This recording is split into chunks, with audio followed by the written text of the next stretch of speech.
جس ملک کے اندر اگر یہ چیزیں وہ سنیں کہ ایک ایکس پرائم منسٹر کو غداری میں اس لیے اس کے اوپر کیس کر دیا کیونکہ اس نے ڈرٹی ہیری اور وہ سائیکوپیتھ لکھ دیا ہے، دنیا مذاق اڑائے گی. اس کو بنانا ریپبلک کہتے ہیں. بنانا ریپبلکس میں انویسٹمنٹ نہیں آتی. بنانا ریپبلکس میں سے سارے ان کے لوگ پیسے چوری کر کے باہر بھیج دیتے ہیں، منی لانڈرنگ کرتے ہیں. وہاں ساری جگہ شریف اور زرداری بیٹھے ہوئے ہیں.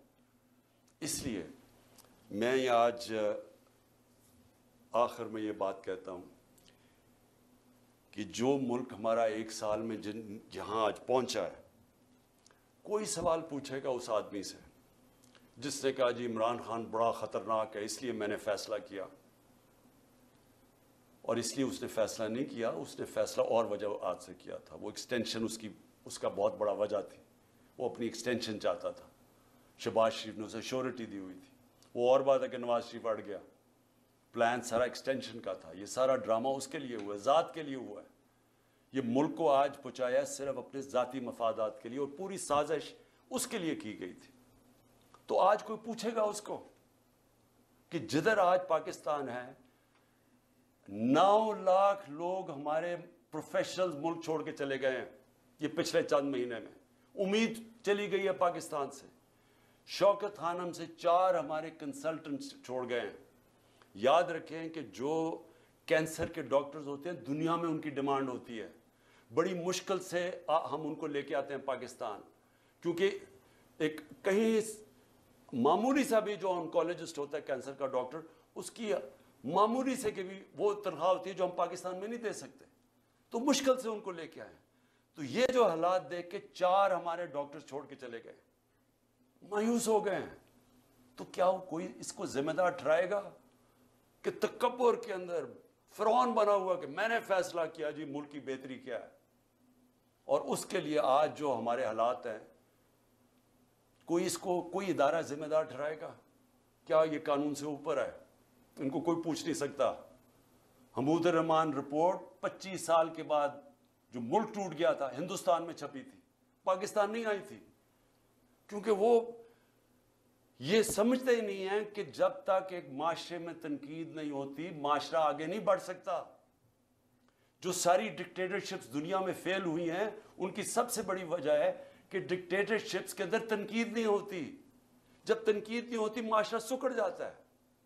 یہ جو جمہوریت کی خوبی ہے یہ کہ وہ تنقید ہوتی ہے اور تنقید سے اپنی صلاحیت کرتا ہے معاشرہ.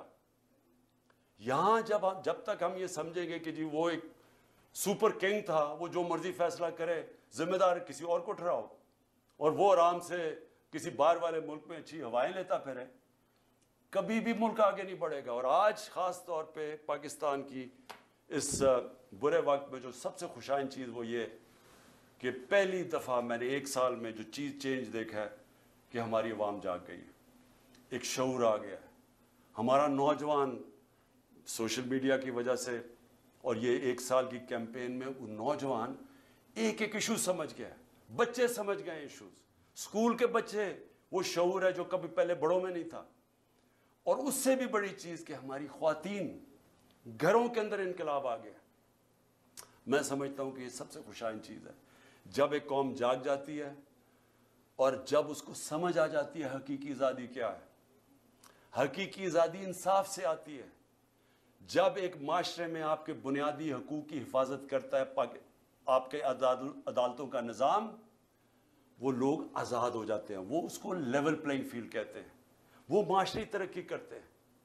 تو اس وقت لوگ سب سمجھ بیٹھے ہیں کہ ہمیں آزادی چاہیے، ہم بنیادی حقوق چاہیے، ہمیں انصاف چاہیے. ہمیں یہ جو کلاس ہے قانون کے اوپر بیٹھی ہوئی، ہم اس کو تسلیم نہیں کرتے. یہ جو چھوٹے سے لوگ ہیں جو ملک کے فیصلے کرتے ہیں، چوری کریں تو NRO مل جاتا ہے، قانون توڑیں تو اپنی FIR، ex prime minister FIR نہیں درج کروا سکتا کیونکہ وہ خاص کوئی آدمی تھا جس نے جو مرضی کرے تو اس کو ہمارا قانون کا نظام نہیں پکڑ سکتا. یہ ہے ظلم پاکستان کا. اور یہ جب تک چینج نہیں ہوگا ملک کا کوئی مستقبل نہیں ہے. جب تک ہم اس ملک میں رول آف لا نہیں لے کے آتے. ایک سال کا ہمارا تجربہ یہ ہمیں بتاتا ہے کہ رول آف لا جس معاشرے میں نہیں ہے اس میں تباہی ہے.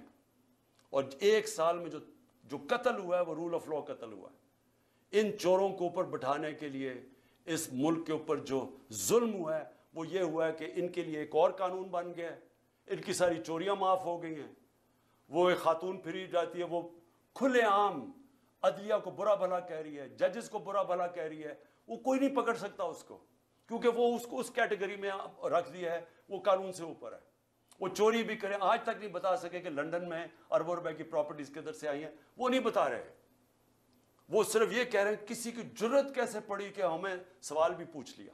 وہ یہ اوپر یہ خاص لوگ ہیں، باقی لوگوں کے پاس حقوق ہی نہیں ہے، اور جب مرضی جیل میں پکڑو، رات کو اٹھا لو، گھروں میں گھس جاؤ، 3 بجے اٹھا لو۔ ایک ایکس پرائم منسٹر گھر 26 گھنٹے حملہ کیا غیر قانونی طور پہ، صرف اس کو یا اسے قتل کرنا تھا اور یا پکڑ کے جیل میں ڈالنا تھا، اور کوئی قانونی حیثیت نہیں تھی اس کی۔ آپ تماشا دیکھ رہے ہیں، ساری دنیا تماشا دیکھ رہی ہے۔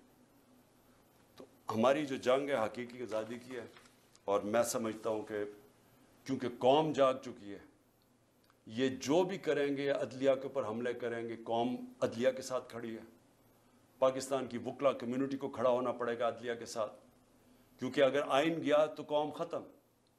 اور دوسری چیز کہ یہ جو کر رہے ہیں ہمارے یہ جو لوگوں کو پکڑے، علی مین کو جو پکڑا ہے، جو کیسز کر رہے ہیں، لوگوں کو جیلوں میں ڈال رہے ہیں، میں آخر میں یہ کہنا چاہتا ہوں کہ میری قوم تیار ہو جائے کہ اگر ان کا خیال ہے کہ ہم چپ کر کے یا تو انہوں نے الیکشن نہیں کروانے، تب بھی ہمیں سڑکوں پہ نکلنا پڑے گا، اور اگر انہوں نے اور پرامن طریقے سے، اور اگر انہوں نے الیکشن کروائے اور یہ سب کو اندر بند کر دیا، ساروں کو جیلوں میں ڈال دیا، کارکنوں کو جیلوں میں ڈال دیا، کینڈیڈیٹس کو ہراساں کیا، تاکہ ہمارے ہاتھ باندھ کے اگر ہم الیکشن لڑیں، اور ان کا خیال ہے کہ ہم چپ کر کے بیٹھے رہیں گے، پھر ہمیں سڑکوں پہ نکلنا پڑے گا۔ اور میں اپنی قوم کو یہ کہنا چاہتا ہوں، ہم ہر چیز کے لیے تیار ہونا چاہیے، اور ہم اگلے دنوں میں ہم دیکھیں گے کس طرح جا رہا ہے۔ اگر ہم نے دیکھا کہ یہ اسی طرح ہی یا الیکشن سے بھاگ رہے ہیں، کیونکہ الیکشن سے تو بھاگ رہے ہیں، اگر انہوں نے بھاگنے کی کوشش کی عدلیہ کو تقسیم کر کے، اور یا پھر انہوں نے ہمارے اوپر اسی طرح کے حربے استعمال کیے، ہم سب سڑکوں پہ ہوں گے۔ پاکستان